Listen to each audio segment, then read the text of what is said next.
ꯉꯁꯤꯒꯤ ꯏ ꯄꯥꯎꯒ ꯃꯔꯤ ꯂꯩꯅꯅ ꯈꯪꯃꯤꯟꯅꯁꯤ ꯊꯧꯔꯝ ꯑꯁꯤꯗ ꯂꯦꯡꯁꯤꯟꯕꯤꯒꯗꯕ ꯒꯦꯁ ꯍꯥꯁꯟ ꯁꯅꯥ ꯑꯦꯀꯥꯗꯃꯤꯁꯤꯌꯥꯟ ꯑꯗꯨꯒ ꯉꯁꯤꯒꯤ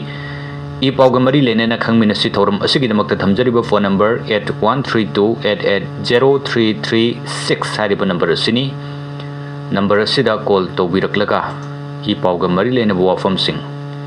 ꯈꯪꯕꯤꯅꯤꯡꯕ ꯍꯪꯕꯤꯅꯤꯡꯕꯁꯤꯡ ꯒꯦꯁꯀꯤ ꯋꯥꯈꯜꯂꯣꯟ ꯇꯥꯕꯤꯅꯤꯡꯕꯁꯤꯡꯅ ꯊꯧꯔꯝ ꯑꯁꯤ ꯁꯔꯨꯛ ꯌꯥꯕꯤꯔꯛꯅꯕ ꯅꯤꯡꯁꯤꯡꯖꯔꯤ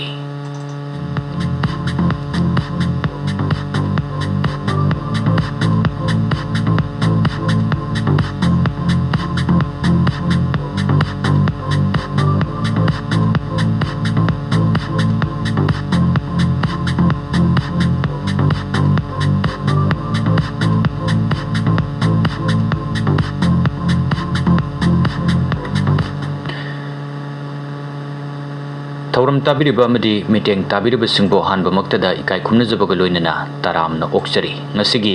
ꯏ ꯄꯥꯎꯒ ꯃꯔꯤ ꯂꯩꯅꯅ ꯈꯪꯃꯤꯟꯅꯁꯤ ꯊꯧꯔꯝ ꯑꯁꯤꯗ ꯂꯦꯡꯁꯤꯟꯕꯤꯒꯗꯕ ꯒꯦꯁ ꯍꯥꯁꯟ ꯁꯅꯥ ꯑꯦꯀꯥꯗꯃꯤꯁꯤꯌꯥꯟ ꯑꯍꯥꯟꯕꯃꯛꯇꯗ ꯑꯣꯖꯥꯕꯨ ꯏꯀꯥꯏ ꯈꯨꯝꯅꯖꯕꯒ ꯂꯣꯏꯅꯅ ꯊꯧꯔꯝꯁꯤꯗ ꯇꯔꯥꯝꯅ ꯑꯣꯛꯆꯔꯤ ꯑꯣꯖꯥ ꯂꯣꯏꯅꯅ ꯉꯁꯤꯒꯤ ꯏ ꯄꯥꯎꯒ ꯃꯔꯤ ꯂꯩꯅꯅ ꯈꯪꯃꯤꯟꯅꯁꯤ ꯊꯧꯔꯝ ꯑꯁꯤꯗ ꯁꯔꯨꯛ ꯌꯥꯕꯤꯅꯤꯡꯕ ꯔꯦꯗꯤꯑꯣ ꯃꯔꯨꯞꯁꯤꯡꯅ ꯊꯝꯖꯔꯤꯕ ꯐꯣꯟ ꯅꯝꯕꯔ 8132880336 ꯍꯥꯏꯔꯤꯕ ꯅꯝꯕꯔ ꯑꯁꯤꯗ ꯊꯧꯔꯝ ꯑꯁꯤ ꯆꯠꯊꯖꯔꯤꯉꯩ ꯉꯁꯤꯒꯤ ꯒꯦꯁ ꯍꯥꯁꯟ ꯁꯅꯥ ꯑꯦꯀꯥꯗꯃꯤꯁꯤꯌꯥꯟ ꯑꯣꯖꯥꯅ ꯊꯧꯔꯝ ꯑꯁꯤꯗ ꯂꯦꯡꯁꯤꯟꯕꯤꯔꯤꯉꯩ ꯃꯅꯨꯡ ꯑꯁꯤꯗ ꯑꯣꯖꯥꯗꯒꯤ ꯈꯪꯕꯤꯅꯤꯡꯕ ꯇꯥꯕꯤꯅꯤꯡꯕ ꯄꯥꯎꯒ ꯃꯔꯤ ꯂꯩꯅꯕ ꯋꯥꯐꯝꯁꯤꯡ ꯇꯥꯃꯤꯟꯅꯁꯤ ꯊꯧꯔꯝ ꯑꯁꯤ ꯍꯦꯟꯅ ꯃꯄꯨꯡ ꯐꯥꯍꯟꯃꯤꯟꯅꯁꯤ ꯊꯧꯔꯝꯁꯤꯒꯤ ꯑꯍꯥꯟꯕ ꯀꯣꯜ ꯂꯧꯈꯠꯆꯒꯦ ꯍꯜꯂꯣ ꯍꯜꯂꯣ ꯍꯜꯂꯣ ꯇꯥꯕꯤꯕ꯭ꯔꯣ ꯍꯜꯂꯣ ꯍꯜꯂꯣ ꯀꯣꯜ ꯇꯧꯕꯤꯔꯛꯏꯁꯤꯕꯨ ꯀꯅꯥ ꯑꯣꯏꯕꯤꯔꯕꯅꯣ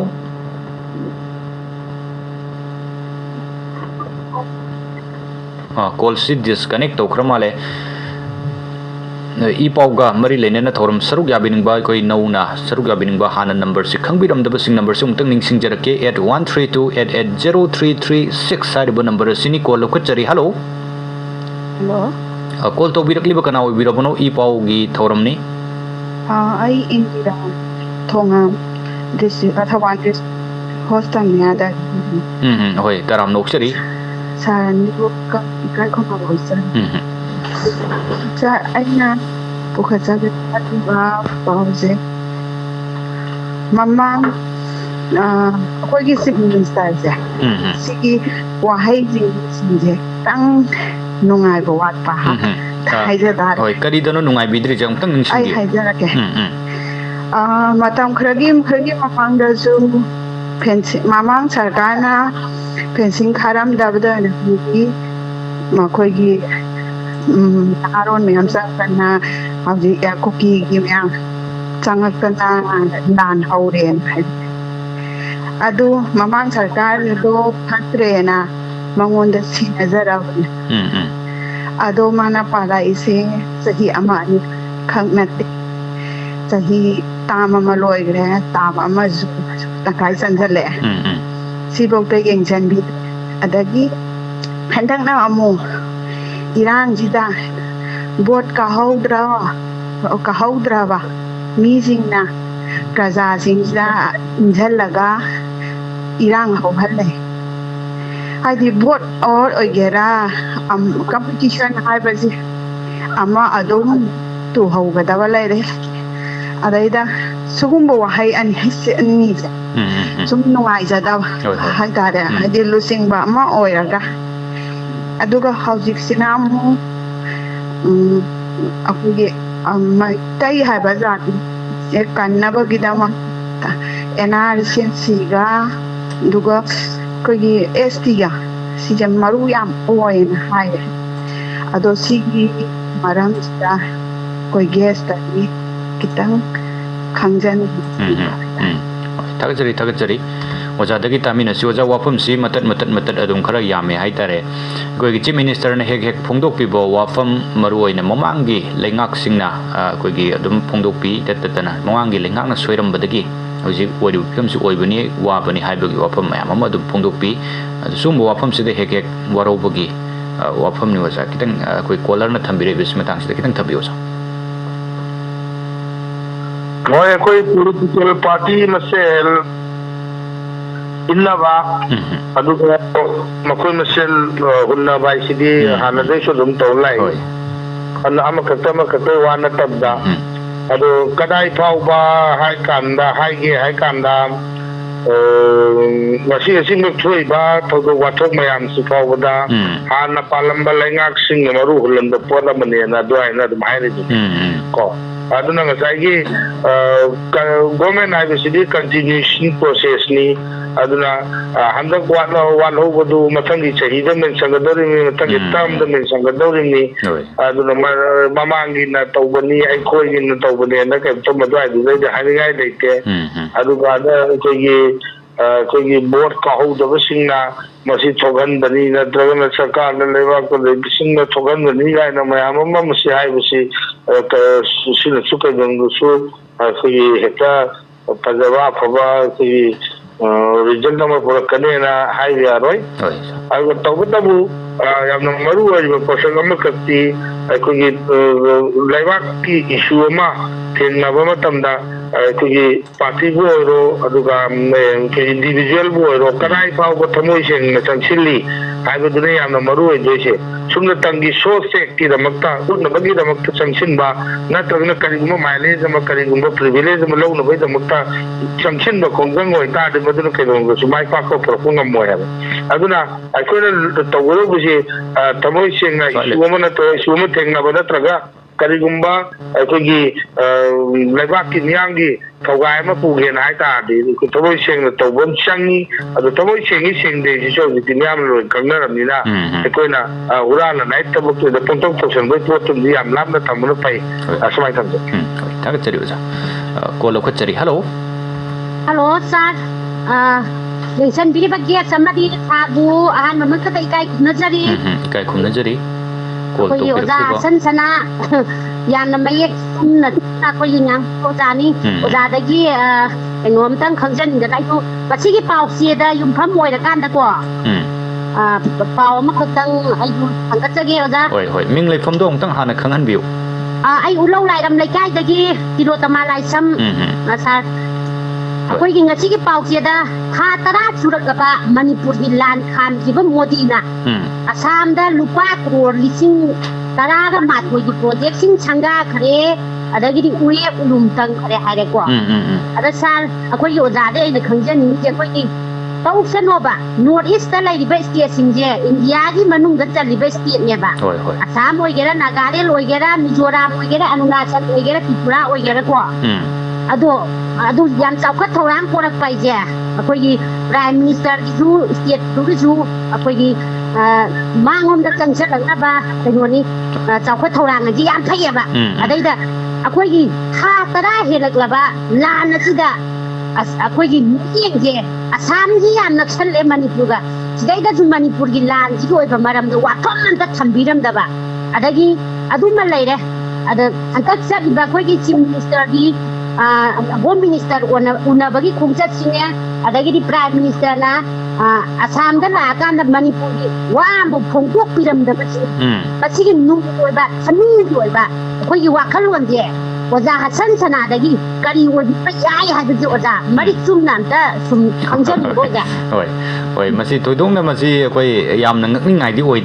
oidre habadi tha ma polom si karimda haidana laga asam da ngarang khakta nahan khakta la amaga wafam phongdo da bai basi masi anouba angakpa madi oidre oja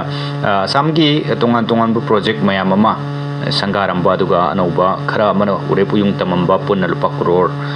lising taramatoi chatruk longi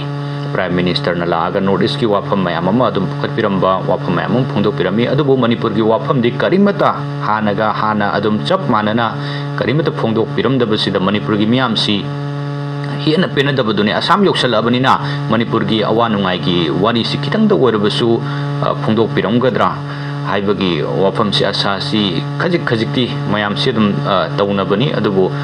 phongdo piram droja swai sidani oja kitang kamaina yengbe kari thambini oja matang sida yam chumne koi uplau de kolona takuri upochi koi nawuna hanjin ningsing bada hanjin hai bada hanjin ꯑꯗꯨꯃꯛ ꯄꯦꯟꯗꯅ ꯂꯩꯔꯕ ꯋꯥꯐꯝ ꯑꯃꯈꯛꯅꯤ ꯍꯥꯏꯕꯁꯦ ꯑꯩꯈꯣꯏ ꯃꯃꯤ ꯇꯥꯏ ꯇꯁꯦꯡꯅ ꯑꯁꯤ ꯐꯥꯎꯕ ꯐꯤꯕꯝ ꯌꯧꯔꯕ ꯀꯥꯟꯗ ꯑꯩꯈꯣꯏꯁꯤ ꯌꯦꯡꯕꯤꯗ꯭ꯔꯦꯁꯦ ꯑꯗꯨꯝ ꯈꯪꯉ ꯐꯥꯎꯗꯁꯨ ꯑꯩꯈꯣꯏꯅ ꯑꯁ ꯁꯤ ꯌꯧꯔꯕ ꯐꯥꯎꯗꯤ ꯌꯦꯡꯕꯤꯗꯦꯗ ꯁꯤ ꯌꯧꯔꯕ ꯐꯥꯎꯗꯤ ꯌꯦꯡꯕꯤꯗꯦꯗ ꯀꯥꯏꯅ ꯑꯗꯨꯝ ꯍꯥꯏꯕꯁꯦ ꯑꯄꯦꯟꯗꯕꯒꯤ ꯃꯁꯤ ꯃꯆꯠ ꯑꯃꯈꯛꯅꯤ ꯍꯥꯏꯕꯒꯤ ꯑꯗꯨꯗꯤ ꯍꯧꯖꯤꯛ ꯑꯣꯏꯔꯒꯁꯨ ꯌꯦꯡꯕꯤꯔꯒꯗꯤ ꯑꯩꯈꯣই ꯋꯦꯜꯀꯝ ꯇꯧꯅꯤ ꯍꯥꯏꯕꯅꯦ ꯁꯝꯅ ꯍꯥꯏꯔꯀꯥꯟꯗꯀꯣ ꯑꯗꯨꯋꯥꯏꯒꯤ ꯐꯤꯕꯝꯗꯨꯅꯤ ꯑꯗꯨꯅ ꯊꯃꯣꯏꯁꯤ ꯑꯩꯈꯣꯏꯒꯤ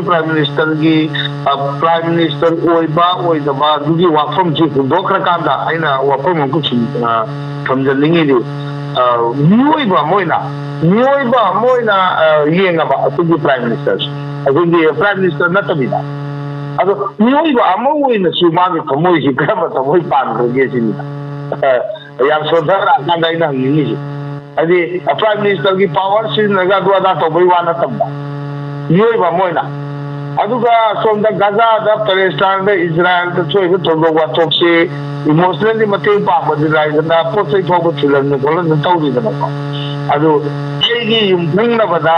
ꯑꯃ ꯆꯔꯥ ꯁꯤꯠꯇꯅ ꯂꯩꯔꯒ ꯑꯩꯒ ꯈꯪꯅ ꯆꯥꯡꯅꯕ ꯁꯤꯡꯖꯃꯩꯗ ꯂꯩꯐꯝꯗ ꯃꯇꯦꯡ ꯄꯥꯡꯉꯒ ꯀꯛꯋꯥꯗ ꯂꯩꯐꯝꯗ ꯃꯇꯦꯡ ꯄꯥꯡꯉꯒ ꯀꯩꯗꯧꯗꯣꯏꯅꯣ ꯑꯩꯒꯤ ꯊꯪꯅꯕꯗ ꯂꯩꯕ ꯏꯃꯨꯡ ꯑꯃ ꯆꯔꯥ ꯁꯤꯠꯂꯀꯥꯟꯗ ꯑꯗꯨꯋꯥꯏꯗꯨꯁꯨ ꯌꯦꯡꯕꯤꯕ ꯐꯩꯌꯦꯅ ꯈꯜꯂꯦ ꯃꯁꯤ ꯁꯦꯡꯅ ꯍꯥꯏꯔꯀꯥꯟꯗ ꯃꯤꯑꯣꯏꯕ ꯑꯃꯒꯤ ꯂꯤꯆꯠꯁꯨ ꯅꯠꯇꯦ ꯑꯗꯨꯒ ꯙꯔꯃꯒꯤ ꯑꯣꯏꯅꯁꯨ ꯃꯁꯤ ꯇꯧꯐꯝ ꯊꯣꯛꯄ ꯄꯣꯠ ꯅꯠꯇꯦꯕ ꯑꯩꯒꯤ ꯂꯩꯀꯥꯏꯗ ꯑꯩꯒꯤ ꯏꯃꯨꯡꯗ ꯑꯩꯒꯤ ꯂꯩꯀꯥꯏ ꯑꯩꯒꯤ ꯌꯨꯝꯊꯪꯅꯕꯗ ꯃꯁꯤ ꯑꯍꯥꯟꯕꯗ ꯄ꯭ꯔꯤꯚꯤꯂꯦꯖ ꯃꯣꯁ ꯐꯥꯔꯁ ꯄ꯭ꯔꯤꯚꯤꯂꯦꯖ ꯄꯤꯒꯗꯧꯅꯦ ꯑꯗꯨꯅ ꯑꯩꯒꯤ ꯏꯃꯨꯡ ꯃꯅꯨꯡꯗ ꯆꯈꯥꯏꯅꯗꯅ ꯂꯩꯔꯀꯥꯟꯗꯨꯗꯩꯗ ꯑꯩꯒꯤ ꯏꯆꯤꯜ ꯏꯅꯥꯎꯁꯤꯡꯒꯤ ꯃꯔꯛꯇ ꯁꯤꯒꯨꯝꯕ ꯐꯤꯕꯝꯁꯤ ꯌꯧꯅ ꯂꯩꯔꯕ ꯐꯥꯎꯕꯗ ꯑꯩꯈꯣꯏꯅ ꯍꯟꯅ ꯌꯦꯡꯗꯕ ꯃꯇꯦꯡ ꯄꯥꯡꯕꯗꯨ ꯂꯩꯔꯗꯅ ꯀꯔꯤꯒꯨꯝꯕ ꯋꯥꯐꯝ ꯑꯃꯐꯥꯎ ꯊꯝꯗ꯭ꯔꯒ ꯑꯇꯣꯞꯄ ꯃꯤꯒꯤ ꯑꯩꯈꯣꯏꯒꯤ ꯂꯩꯕꯥꯛ ꯀꯌꯥꯒꯤ ꯑꯩꯈꯣꯏꯒꯤ ꯏꯃꯣꯁꯅꯦꯜ ꯑꯣꯏꯗꯅ ꯃꯗꯨꯗ ꯃꯦꯁꯦꯖ ꯄꯤꯗꯅ ꯑꯩꯈꯣꯏꯒꯤ ꯁꯦꯟ ꯊꯨꯝ ꯄꯩꯁꯥ ꯅꯨꯡꯁꯥ ꯄꯣꯠ ꯆꯩ ꯃꯇꯦꯡ ꯄꯥꯡꯗꯅ ꯇꯧꯔꯤꯌꯦ ꯑꯗꯨꯋꯥꯏꯁꯨ ꯑꯉꯛꯄ ꯄꯣꯠ ꯑꯃꯈꯛꯅꯦ ꯇꯁꯦꯡꯅ ꯑꯩꯈꯣꯏꯒꯤ ꯑꯣꯅꯔꯦꯕꯜ ꯄ꯭ꯔꯥꯏꯝ ꯃꯤꯅꯤꯁꯇꯔꯅ ꯑꯩꯈꯣꯏꯒꯤ ꯋꯥ ꯑꯃꯐꯥꯎ ꯐꯣꯡꯗꯣꯛꯇꯕꯁꯤꯗꯒꯤ ꯑꯩꯈꯣꯏ ꯈꯨꯗꯤꯡꯃꯛꯅ ꯈꯪꯅꯔꯤꯕ ꯄꯣꯠꯇꯤ ꯀꯔꯤꯅꯣ ꯍꯥꯏꯀꯥꯟꯗ ꯑꯩꯈꯣꯏ ꯃꯅꯤꯄꯨꯔꯒꯤ ꯏꯟꯇꯤꯒ꯭ꯔꯤꯇꯤ ꯀꯥꯏꯕ ꯀꯥꯏꯗꯕꯒ ꯏꯟꯗꯤꯌꯥꯒꯤ ꯏꯟꯇꯤꯒ꯭ꯔꯤꯇꯤ ꯀꯥꯏꯕ ꯀꯥꯏꯗꯕꯒ ꯃꯔꯤ ꯂꯩꯇꯦ ꯍꯥꯏꯕꯅꯦ ꯏꯟꯗꯤꯌꯥꯒꯤ ꯀꯩꯝꯇ ꯀꯥꯏꯅꯤꯡꯉꯥꯏ ꯂꯩꯇꯦ ꯍꯥꯏꯕꯅꯦ ꯑꯗꯨ ꯑꯣꯏꯇꯥꯔꯒꯗꯤ ꯆꯝꯅ ꯏꯟꯗꯤꯌꯥꯒꯤ ꯈꯤꯇꯪ ꯁꯣꯛꯀꯗꯧꯕ ꯑꯣꯏꯇꯥꯔꯒꯗꯤ ꯀꯣꯏꯆꯦꯜ ꯆꯦꯜꯂꯛꯀꯅꯦꯕ ꯑꯗꯣ ꯏꯟꯗꯤꯌꯥꯒꯤ ꯁꯨꯛꯁꯣꯛ ꯁꯣꯛꯑꯣꯏ ꯃꯅꯤꯄꯨꯔꯒꯤ ꯃꯣꯏ ꯃꯁꯦꯟꯒꯤ ꯃꯔꯛꯇ ꯈꯔ ꯀꯟꯅ ꯇꯧꯅꯁꯨꯅ ꯂꯣꯏꯁꯤꯟꯈꯤꯕ ꯈꯔ ꯑꯗꯨꯝ ꯂꯣꯏꯁꯤꯟꯈ꯭ꯔꯀꯥꯟꯗꯨꯗ ꯈꯜꯂꯝꯕꯒꯤ ꯄꯣꯠꯂꯝ ꯑꯗꯨꯝꯕ ꯑꯃ ꯑꯣꯏꯕ꯭ꯔꯥ ꯍꯥꯏꯕꯁꯤ ꯄ꯭ꯔꯖꯥ ꯃꯌꯥꯝꯅꯁꯨ ꯑꯩꯈꯣꯏ ꯍꯧꯖꯤꯛ ꯈꯟꯅꯕ ꯍꯧꯔꯛꯏꯅꯦꯕ ꯑꯗꯨꯅ ꯑꯃꯕꯨ ꯑꯣꯏꯔꯣ ꯑꯩꯈꯣꯏꯒꯤ ꯁꯦꯟꯇ꯭ꯔꯦꯜꯒꯤ ꯂꯨꯆꯤꯡꯕꯁꯤꯡꯁꯤꯒꯤ ꯋꯥꯐꯝꯁꯤꯡꯁꯤꯗꯤ ꯑꯩꯈꯣꯏ ꯄꯟꯅꯗꯕꯅ ꯐꯔꯦ ꯇꯧꯕꯇꯕꯨ ꯑꯩꯈꯣꯏ ꯇꯁꯦꯡꯅ ꯑꯣꯅꯔꯦꯕꯜ ꯁꯤꯑꯦꯝꯅꯗꯤ ꯑꯩꯈꯣꯏꯒꯤ ꯀꯔꯤꯒꯨꯝꯕ ꯁ꯭ꯇꯦꯞ ꯈꯔꯗꯤ ꯑꯩꯈꯣꯏꯒꯤ ꯏꯟꯗꯤꯌꯥꯒꯤ ꯂꯩꯉꯥꯛꯅ ꯍꯣꯝ ꯗꯤꯄꯥꯔꯠꯃꯦꯟꯅ ꯀꯔꯤꯒꯨꯝꯕ ꯃꯐꯝ ꯈꯔ ꯑꯩꯈꯣꯏꯒꯤ ꯃꯅꯤꯄꯨꯔꯒꯤ ꯑꯣꯏꯅ ꯑꯁꯥ ꯇꯧꯅꯤꯡꯉꯥꯏ ꯑꯣꯏꯕ ꯍꯥꯏꯕ ꯇꯥꯔꯦ ꯑꯗꯨꯒꯨꯝꯕ ꯑꯩꯈꯣꯏꯒꯤ ꯊꯕꯛ ꯈꯔꯗꯤ ꯁꯣꯏ ꯄꯥꯏꯈꯠꯂꯛꯑꯅꯦꯅ ꯑꯩꯈꯣꯏ ꯍꯥꯏꯕꯤꯔꯤ ꯍꯥꯏꯒꯤꯗꯣ ꯄꯥꯏꯈꯠꯂꯛꯀꯅꯦꯅ ꯍꯥꯏꯔꯒ ꯑꯩꯈꯣꯏꯒꯤ ꯀꯔꯤ ꯄꯥꯏꯈꯠꯂꯛꯀꯗꯒꯦ ꯈꯪꯗꯕ ꯑꯁꯤꯗ ꯍꯦꯟꯅ ꯄ꯭ꯔꯖꯥ ꯃꯌꯥꯝꯁꯤꯡꯗ ꯅꯨꯡꯅꯥꯡꯕ ꯆꯔꯥꯡꯅꯕ ꯍꯦꯟꯒꯠꯍꯜꯂꯦꯕ ꯍꯥꯏꯕꯗꯤ ꯍꯥꯏꯔꯤꯕ ꯔꯤꯖꯜꯗꯨ ꯀꯅꯥꯒꯤ ꯐꯦꯚꯔꯗꯨ ꯑꯣꯏꯗꯣꯏꯅꯣ ꯍꯥꯏꯕꯗꯣ ꯃꯗꯨ ꯈꯜꯂꯨꯕꯗ ꯇꯁꯦꯡꯅ ꯍꯥꯏꯔꯀꯥꯟꯗꯗꯤ ꯄ꯭ꯔꯖꯥ ꯃꯌꯥꯝꯁꯤꯡꯁꯤ ꯍꯥꯟꯅꯗꯒꯤ ꯍꯦꯟꯅ ꯅꯨꯡꯅꯥꯡꯕ ꯑꯃꯗꯤ ꯂꯥꯛꯇꯛꯅꯕꯩꯁꯨ ꯑꯣꯏ ꯑꯗꯨꯒ ꯂꯣꯏꯅꯅ ꯑꯩꯈꯣꯏꯒꯤ ꯕꯥꯏ ꯂꯦꯇꯦꯁ ꯑꯩꯈꯣই ꯑꯣꯅꯔꯦꯕꯜ ꯁꯤꯑꯦꯝꯅ ꯍꯜꯂꯛꯈ꯭ꯔꯕ ꯃꯇꯨꯡꯗ ꯄꯥꯎꯃꯤꯁꯤꯡꯒ ꯀꯔꯤꯒꯨꯝꯕ ꯋꯥꯐꯝ ꯑꯃꯈꯛ ꯐꯥꯎꯕ ꯐꯣꯡꯗꯣꯛꯅꯗꯕꯤꯗ ꯇꯨꯃꯤꯟꯅ ꯆꯪꯈꯤꯕꯁꯦ ꯃꯁꯤꯅ ꯑꯐꯕ ꯄꯥꯎ ꯄꯨꯔꯛꯇ꯭ꯔꯕ꯭ꯔꯥ ꯍꯥꯏꯕꯒꯤ ꯄ꯭ꯔꯖꯥ ꯃꯌꯥꯝꯗ ꯆꯤꯡꯅꯕꯗꯣ ꯑꯃꯨꯛ ꯍꯦꯟꯅ ꯈꯣꯏꯔꯥꯡꯍꯜꯂꯤ ꯑꯣꯏꯍꯜꯂꯦꯕ ꯑꯗꯨꯅ ꯃꯔꯝ ꯑꯣꯏꯔꯀꯥꯟꯗ ꯍꯧꯖꯤꯛ ꯄ꯭ꯔꯖꯥ ꯃꯌꯥꯝꯁꯤꯡꯁꯤ ꯌꯥꯝ ꯅꯨꯡꯅꯥꯡꯕꯗ ꯂꯩꯔꯤ ꯃꯔꯝꯗꯤ ꯀꯩꯅꯣ ꯍꯥꯏꯀꯥꯟꯗ ꯑꯐꯕ ꯄꯥꯎ ꯄꯨꯔꯛꯄ ꯑꯣꯏꯇꯥꯔꯗꯤ ꯑꯩꯈꯣꯏꯒꯤ ꯑꯁ꯭ꯋꯥꯏꯗꯒꯤ ꯍꯧꯔꯛꯀꯗꯧꯅꯦꯕ ꯂꯥꯎꯕꯗꯣ ꯑꯗꯣ ꯉꯁꯥꯏꯒꯤ ꯇꯨꯃꯤꯟꯅ ꯂꯥꯛꯑꯀꯥꯟꯗ ꯇꯨꯃꯤꯟꯅ ꯆꯪꯈꯤꯕ ꯍꯥꯏꯕ ꯄꯣꯠꯁꯤꯗꯩꯗ ꯑꯩꯈꯣꯏꯒꯤ ꯑꯐꯕ ꯄꯥꯎ ꯌꯧꯔꯛꯀꯗꯧꯕ ꯃꯥꯟꯗꯦ ꯑꯗꯨꯅ ꯑꯃꯕꯨ ꯑꯣꯏꯔꯣ ꯑꯩꯈꯣꯏꯒꯤ ꯑꯐꯕ ꯄꯥꯎ ꯄ꯭ꯔꯖꯥ ꯃꯤꯌꯥꯝꯗ ꯑꯩꯈꯣꯏꯒꯤ ꯂꯨꯆꯤꯡꯕꯁꯤꯡꯅ ꯇꯥꯍꯟꯒꯗꯕꯅꯤ ꯃꯁꯤ ꯑꯩꯈꯣꯏꯒꯤ ꯃꯈꯣꯏꯒꯤ ꯇꯧꯐꯝ ꯊꯣꯛꯄꯅꯤ ꯑꯗꯨꯒ ꯑꯩꯈꯣꯏꯒꯤ ꯂꯨꯆꯤꯡꯕꯁꯤꯡꯗꯒꯤ ꯑꯩꯈꯣꯏꯅ ꯑꯐꯕ ꯄꯥꯎ ꯑꯩꯈꯣꯏꯒꯤ ꯇꯥꯕ ꯑꯗꯨꯒ ꯑꯐꯕ ꯊꯕꯛ ꯊꯧꯔꯝꯁꯤꯡ ꯑꯩꯈꯣꯏꯒꯤ ꯃꯗꯨꯒꯤ ꯃꯍꯩ ꯑꯩꯈꯣꯏꯅ ꯐꯪꯕ ꯍꯥꯏꯕꯁꯦ ꯃꯁꯤ ꯑꯩꯈꯣꯏꯒꯤ ꯁꯨꯃꯥꯏꯅ ꯇꯧꯅꯤ ꯍꯣꯏ ꯊꯥꯒꯠꯆꯔꯤ ꯌꯥꯝ ꯐꯖꯅ ꯑꯣꯖꯥꯅ ꯊꯝꯕꯤꯔꯝꯃꯦ ꯑꯩꯈꯣꯏꯒꯤ ꯆꯤꯐ ꯃꯤꯅꯤꯁꯇꯔꯁꯤꯁꯨ ꯉꯔꯥꯡꯁꯤ ꯍꯜꯂꯛꯈꯤꯕꯅꯤ ꯑꯗꯨꯕꯨ ꯄꯥꯎꯃꯤꯁꯤꯡꯅ ꯆꯤꯐ ꯃꯤꯅꯤꯁꯇꯔꯗꯒꯤ ꯀꯔꯝꯕ ꯋꯥꯐꯝꯁꯤꯡ ꯅꯨꯡꯉꯥꯏꯕ ꯄꯥꯎꯁꯤꯡ ꯄꯨꯔꯛꯄꯒꯦ ꯍꯥꯏꯗꯅ ꯍꯪꯅꯅꯕ ꯄꯥꯎꯃꯤꯁꯤꯡ ꯊꯣꯝꯖꯅꯔꯛꯄꯅꯤ ꯏꯝꯐꯥꯜ ꯏꯟꯇꯔꯅꯦꯁꯅꯦꯜ ꯑꯦꯌꯔꯄꯣꯔꯠꯁꯤꯗ ꯑꯗꯨꯕꯨ Chief Minister si magi gari sida airport manungdagi tongaga thudorokpa oibanina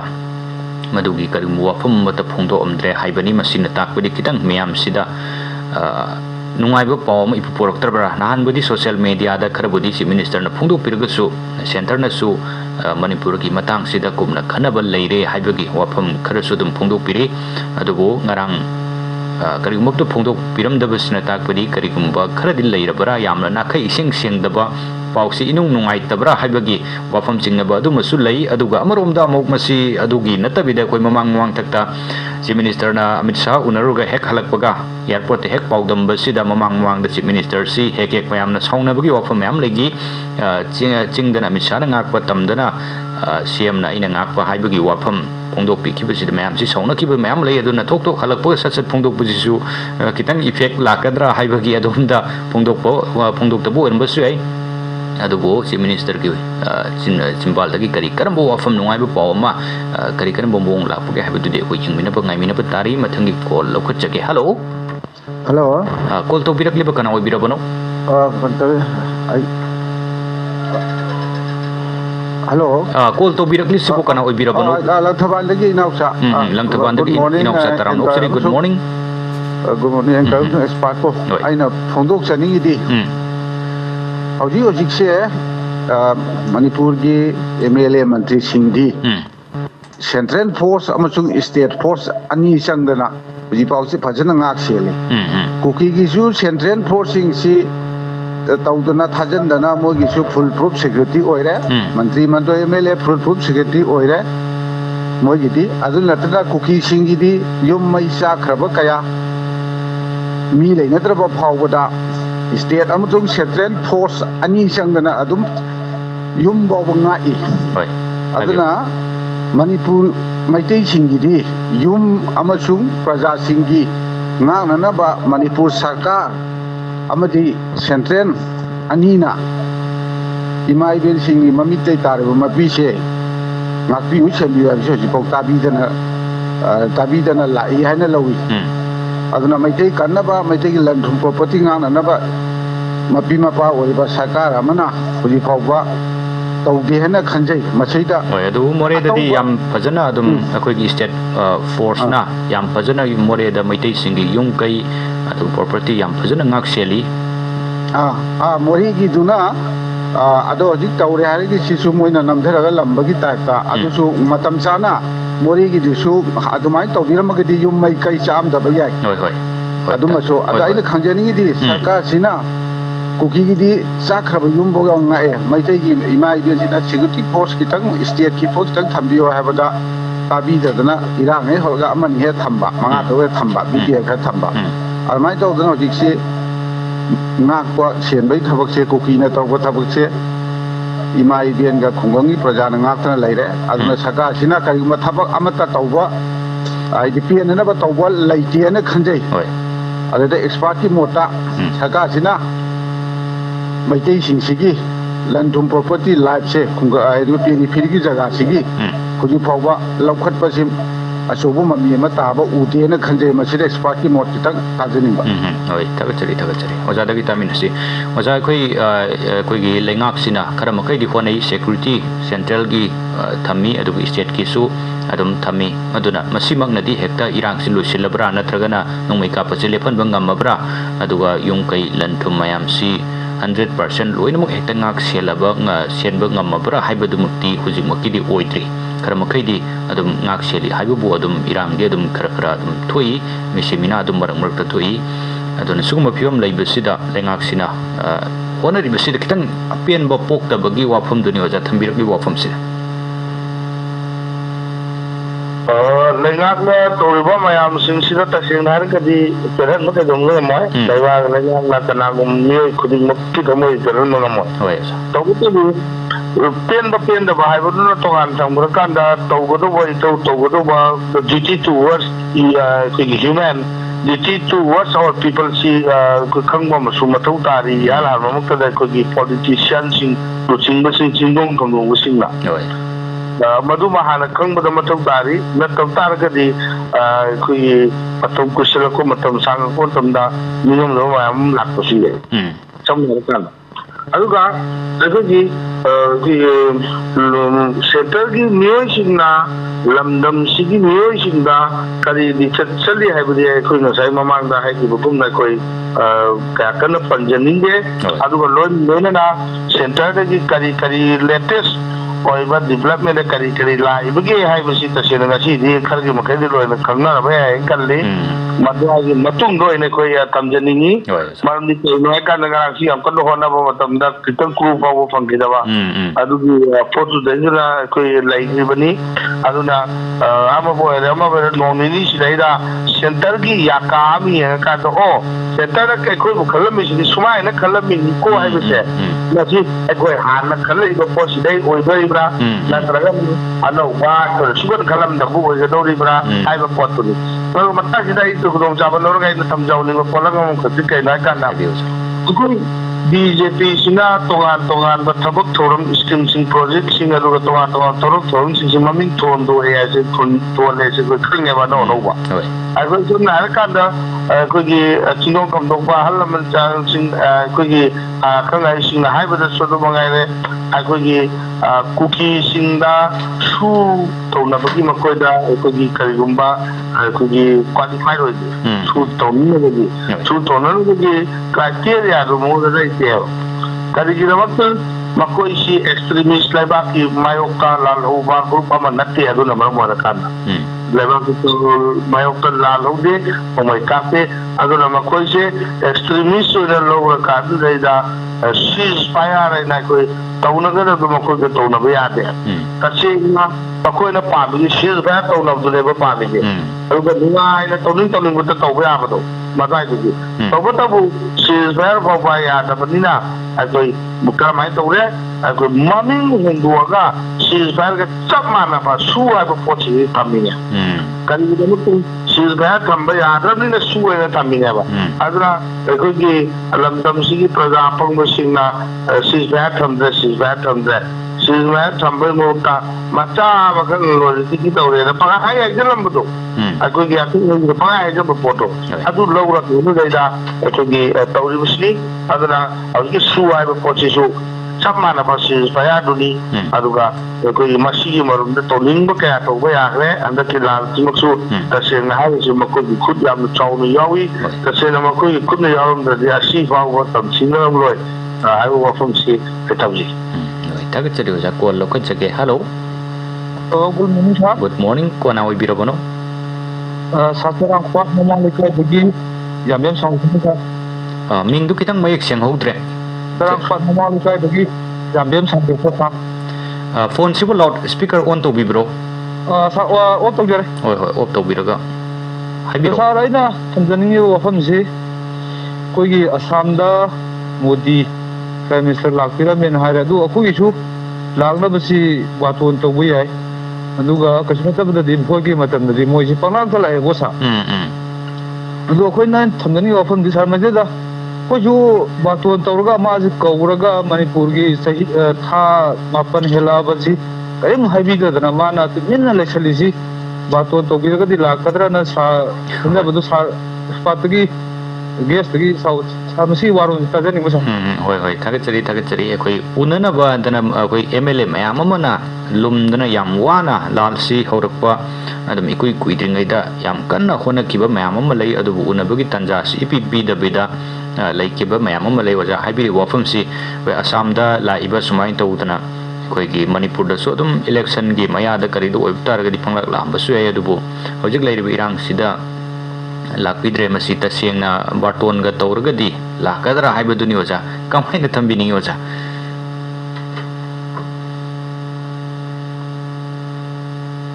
tabi bro oja oja gi akoi iPhone lai tadna ano ba wafam ching thira ka da pradamyam da gi thongdong na ku mami de koi ojik kolana haibu ka da lai ri pot che haibadu kai noi kan da asukara changsala bau de ya da ta re bi ko gi dolai ga to khala kan du da baton ga har ka du da pung cholon to da ako gi di ro usira ba ada gi bongi phibam du ne ba changsala pot che mar bi asukana invitation to by city mana yes or no magi opportunity ki batu yes or no ai ba pau ya do agitation ga to ba la ko ba manipur da ki delhi tana la ka da agitation ma mam pan tok pa madu so muk tham ga ka da ai ke laiga ki pun chamin dari ba ai na matam mamada ko gi chala kan da ko pong na law ba ai da iron ba charak ki ba mapam kan thoi charak ki ba mapam dei ko gi MLA minister mayam ma la adu makoi gi praja sing gi apam ba ning ba mayam ma pudra paujel mayam pudra la ga na hai da kan da harau ko gi koksel wari sana bi mota kari su khangda ba unada ba amuk pa unadli ba mi amugum lakogum na manipur gi ministry ne chakpada to biri ja masigi laman sing sibo praja khatra khungda bra amadi to aturan ba chalu basing da haktin na thengna ko sing na su laman kumun bu wakal sile modrai wa fam ji ba ya ba tamjage adu lur na hoji chira achami opsale ko tamdu da even chang tra ha su si lakra fau da su aikogi kari wafam amatu su thongdu amiga aidu thogan na bai da makta kari wafam fau hairam dram ne ba idak nagla le ka da soi ngam da manipur gi mamin ga che panthokki jadra aidu na masi ai di yam wa du waram do ma to so ni ga ai north east manung da yori meni yam naknari bani na naknari mina aikogi notice to iba aikogi wathok lanthok mayam kudam mai manipur da hoji to iba gai na saklam panchalu ga drai na ne ma ku di taseng na maning da aikogi senana ba mi tamang ga drai khalli madai bhaw ko khanjale seng na ra kan ko oi oja akwai ai daga sai su mamang da amma aikogi aja ba ai yam na ye hanjin nan di pitali hajani ba fa mam khat lai ri ba aikogi is a prime minister nataba is a human miyama oina ai gi thangnaba aikogi yum thangnaba da to ko ai gi imunga asiyo ba crisis nonti gi oina imuna muta ba maraka to ka thalaga mata ka to do ko jirom yok chala ini adu ki matu jirom sochala ine ba asi pa gi jirom sidai da kari mo apam amo pa ba hairo haina kalli ba thamo je prime minister gi ai de ki matu imalli ya ro chumata oi tagat chiri oja ko lo ko chari hello good morning sir good morning ai phone tàu đi sang đi sang đi chào các phòng chịu nước này rồi hai biểu sao mà cái cái qua phòng tập đi cái Moria tập drama em không chơi cái giao rồi cả kiểu mà cái ban phong cái ya là có cái gì rằng ông có thể drama cái giao rồi là cái này qua phòng gì aku di atas aku di nai atau cái phong cái gì họ cũng có chịu ya hai bên không có gì ado masih khangna tu khangna tu wa kupin ni le yin to ba darma am makse le sil le adna usi tuan ke yin tak wa bi sti yi pun na ba mi pun la irang thol ni pun na ba thamba ta ti na ti makko che dum khangna adum masih asala pan jin dra asara ti mayam ke ke jin dra irang ho bu ni ti pa mam pa le adna ti hari ko wa pun se ma je ara ko wa pun di ko dre makko sabat barang apa tadi bagi matau cara India government atau bantu government makoi bu kangen bam di Singapura habu wakil minister dia semua untuk oi tagat chari oja akoi yam toina handak si Assam Rifle ka kuki nupi singa mukna bagi ina bagi aduga Assam Rifle tan ba kuki nupi singa madugumba video footage su mayam ma koi social media handak si ui do boy koi swai da tau taragadi adumaina tawbu yaramoi maira paibide FIR fawbu panbagi wapum ma'am ama leikribani duna ma'am pena da wapam ni ma'am ama leiribasi si more da tawribasi mi hatpaga mari leinana chenare mi hatpada masana yawi haibagi yajabagi wapam su leikraba mi oido condition amata yawdana thadu haibagi demand ani huji more da state forcing da pot amata pibe yaroi chana thangna be sing amata pibe yaroi haidana masiga mari leinana maitai pangal koi ising पुरक्पा driver अमसु फाजलुबदगी थादोरगा गाड़ी दी लहौरगा लेरिबनी हौजिकसे अदुगा लोइना लोइना अमुक नाकल अमरोमदना अमुक चुरचानपुर सिदा अमुक मईसी मई मुतपन मिनी हुमनी सूर्य हारिबनी मईसी चुरचानपुर यौन पुगदब लाइन से निंगथौखोंदा लाइन खरा यादबना मरम ओरगा मसी सेमनबगी थबकुदी तौरी हारि अदुबो मसी नाकल अमरोमदा चुरचानपुर गी मियामना सोशल मीडिया दा थादोकनरिबसिना थवैना मईसी याहंदबनी हाइना मकोइना लौबनी अदुगा मईसी थवैना याहंदबसे अथु मतमदा याहलकपदा याहनबो होनदब तारगदी पुनमकी ओइना मईसी लोइना ममनबो थाबकलोमदा मु होनरकनी हाइबगी नाकल अमरोमदा मु मकोइना वाफम मैम फोंदोरप लिरोजा अनि सिदा ओजा थंबिरमु मोरेगी सिगा ओजि नाकलगी कोइ मईगी सिगा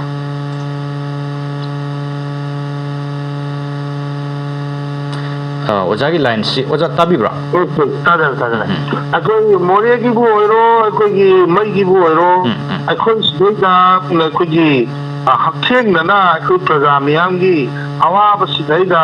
यंगसिनबीब ngamba थौगाई पुब ngamba अखोइना मपांगल कनबनी मसक फजबनी लाइरी हैगनी हैदना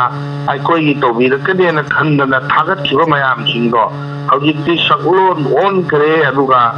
थमोई कों करे हैबदुदि हौजिकसे लैरिबा फिबम सिदैदा अदुगा कुकी सिंगबु मोरेदा योखत्तना थमदिबा मोना तोनिंग तौन थंबा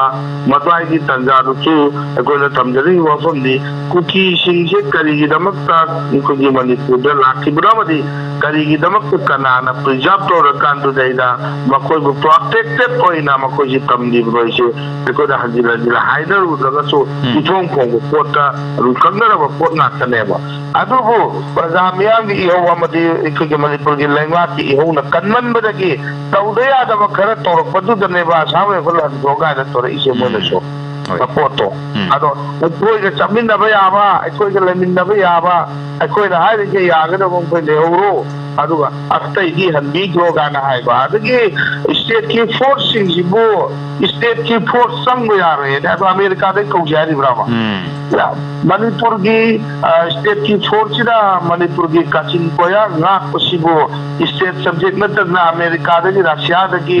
चुराचापुर नाखन नबा मोरे नाखन नबा कौजारी ब्रामा फर्स्ट प्रिविलेज दा मणिपुर पुलिस ना कन्नदोनी मणिपुर पुलिस पेरिशने मणिपुर पुलिस लाइशने मणिपुर पुलिस सिबो मैतैने उगदब्रावा मणिपुर पुलिस मैतै राबा मणिपुर पुलिस मणिपुर पुलिस अरो मणिपुर पुलिस ना नाक्सेनगदोबा थादद्रबा पोगैसे मसी मणिपुर पुलिस तो थादद्रबा पोगैसिगी मरम लेफम थुआयबा करिगुम थोरो मकोइना इन एडवांस की थोकरेबा मरमदी अकोइना तौरुबा दो माइन तौदना मकोइसि तौरकद्राइना की बलैबगी मदु ओइफम थुइयबा पोच अखोइना आसाम राइफल का मानरकांदुदैदा सेंट्रल की सिपाही का मानरकांदा तौकिबदुमाइना मकोइगी पुलिस सिंगसिसु मकोइ मैतैसिंग मानरकांदा के तौरपै आइगैना खनबगी ओइरिबा अदो करि मरमदगी पुलिस सिंगसि लैबे यारोय हाइरिनो सिनिदा अदगी मरा लेतबा याम इचम चमना थबक तौजबा आर्मी की सिपाही की ऑफिसर फावबदा मैतै मचाने हेदना ट्रांसफर तौको अदु अदा गायना मयाम लाइसे अदो मसीदी अदुना मसाना तौब थबक्तुगी तुगी एक्सपीरियंस तु लैरबनिना पकीदा किजबै पोटम यावरियबा अदुगा मई की पोची वाजु मणिपुर की तंबाक की लमद मई की पोचे मसीमा पूरा फेल तारे अदुगा चिंगिदी मई लापन लातबा मकुगी गजा सु खिदमनिना को लापन लातबा गुम कया कन कंप्लेन तौदे अदो तंबाक की मीटर में यालगा तमजिनबिरमे अदुगा कोई मई लाई लाक्तेगा से हौजिकी नोम मनुगा अनिरक होमलक मुट पाइसे कंपलसरी ओइ हौजिक तौरे अदुना लान मरक सिदैदा तबक तौरम कया अमा मई की मतेंग न तौरी आइबसि मसु लेगांग ला कोई कंगुदबा गुम तौरी अदुना मसाइ सिंची यंसिन बचंगी अदुना मई बु ओइरो अदुगा सोमदा तोय इशू की बु ओइरो इशू खुदिंग मत सिदैदा अकोई लेगा से फेल ओइरबगुमना वहनबदि लांगे कले अमदा नति ꯁꯤꯒ ꯑꯃꯗ ꯀꯩꯅꯣꯝꯗꯗꯤ ꯑꯦꯛꯁꯄꯥꯔꯠ ꯑꯣꯏꯁꯤ ꯀꯩꯅꯣꯝꯗꯗꯤ ꯑꯦꯛꯁꯤꯂꯦꯟ ꯑꯣꯏꯁꯤ ꯀꯩꯅꯣ ꯈꯨꯗꯤꯡꯃꯛꯇ ꯐꯦꯜ ꯑꯣꯏꯁꯤꯜꯂ ꯇꯥꯔꯒꯗꯤ ꯄ꯭ꯔꯖꯥ ꯃꯤꯌꯥꯝꯅ ꯈꯜꯂꯨꯔꯤꯕ ꯄꯣꯠꯁꯤꯁꯨ ꯇꯁꯦꯡꯅ ꯍꯥꯏꯔꯀꯥꯟꯗ ꯀꯨꯀꯤꯁꯤ ꯑꯦꯛꯁꯦꯂꯦꯟ ꯑꯩꯈꯣꯏꯒꯤ BJPꯁꯤ ꯑꯩꯈꯣꯏꯒꯤ ꯑꯦꯛꯁꯦꯂꯦꯟ ꯑꯣꯏꯔꯦ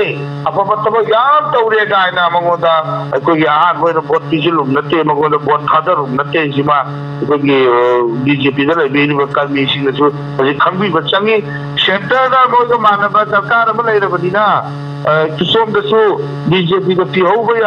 ꯍꯦꯟꯅ ꯐꯅꯦꯅ ꯄꯤꯁꯤꯟꯅꯔꯨꯕ ꯉꯥꯛꯇꯅꯤ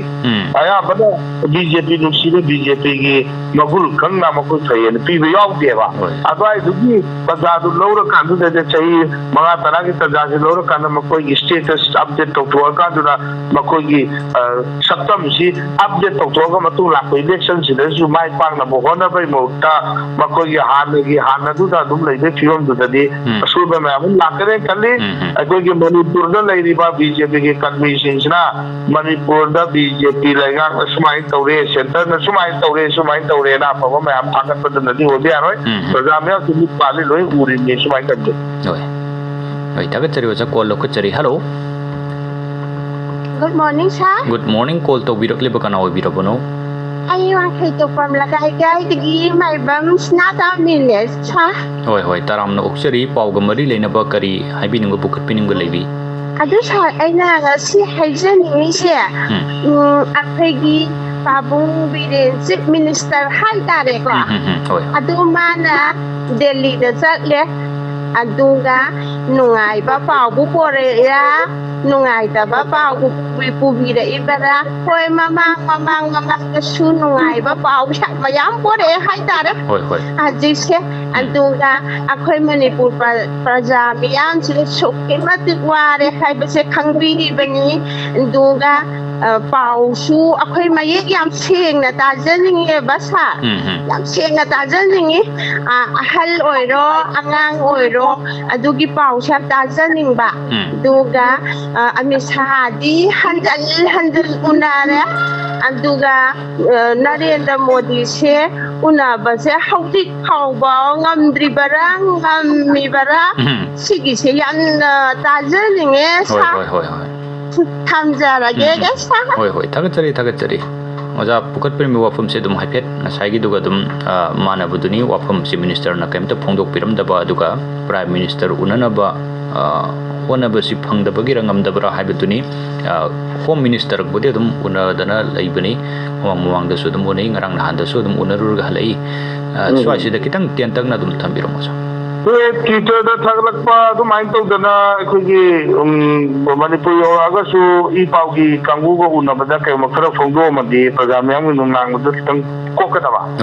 ꯑꯗꯨꯗ ꯀꯩꯐꯥꯎ ꯍꯥꯏꯔꯝꯗꯅ ꯇꯨꯃꯤꯟꯅ ꯆꯪꯈ꯭ꯔꯒ ꯀꯥꯗ ꯇꯨꯃꯤꯟꯅ ꯆꯪꯈ꯭ꯔꯒ ꯊꯣꯡ ꯊꯤꯡꯖꯤꯟꯈꯤ ꯑꯗꯨꯗꯤ ꯃꯌꯥꯝꯅ ꯆꯤꯡꯅꯕ ꯑꯋꯥꯕ ꯍꯦꯟꯒꯠꯄ ꯍꯥꯏꯁꯤꯅ ꯃꯁꯥ ꯇꯥꯕꯅꯤ ꯑꯗꯨꯒ ꯁꯨꯡꯁꯣꯏ ꯁꯣꯏꯗꯅꯃꯛ ꯑꯗꯨꯕꯨ ꯅꯣꯡ ꯅꯤꯅꯤꯁꯤꯗꯁꯨ ꯁꯣꯏ ꯐꯣꯡꯗꯣꯛꯇꯕ ꯌꯥꯔꯣꯏ ꯑꯣꯅꯔꯦꯕꯜ ꯁꯤꯑꯦꯝꯅꯁꯨ ꯐꯣꯡꯗꯣꯔꯛꯀꯅꯦꯅ ꯈꯜꯂꯤ ꯑꯗꯨꯒ ꯌꯥꯝꯗ꯭ꯔꯕꯗ ꯑꯣꯅꯔꯦꯕꯜ ꯁꯤꯑꯦꯝꯅꯁꯨ ꯄ꯭ꯔꯖꯥ ꯃꯤꯌꯥꯝꯒꯤ ꯑꯅꯤꯡꯕ ꯑꯄꯥꯝꯕ ꯑꯗꯨꯒ ꯑꯩꯈꯣꯏꯒꯤ ꯃꯤꯅꯤꯁꯇꯔ ꯃꯌꯥꯝꯅ ꯑꯔꯥꯝꯕꯥꯏ ꯇꯦꯒꯣꯔ ꯇꯧꯔꯀꯥꯟꯗ ꯄ꯭ꯔꯖꯥ ꯃꯌꯥꯝ ꯄꯨꯜꯂꯒ ꯁꯛꯃꯤꯟꯅꯈꯤꯕ ꯂꯦꯞꯃꯤꯟꯅꯈꯤꯕ ꯋꯥꯔꯦꯞ ꯃꯌꯥꯝꯁꯤꯡꯗꯨꯒꯤ ꯏ ꯄꯥꯎꯁꯨ ꯃꯔꯤꯛ ꯆꯨꯝꯅ ꯁꯣꯏ ꯇꯝꯃꯝꯒꯅꯤ ꯈꯜꯂꯤ ꯑꯗꯨꯅ ꯍꯥꯏꯔꯤꯕ ꯃꯌꯥꯝꯁꯤꯡꯁꯤ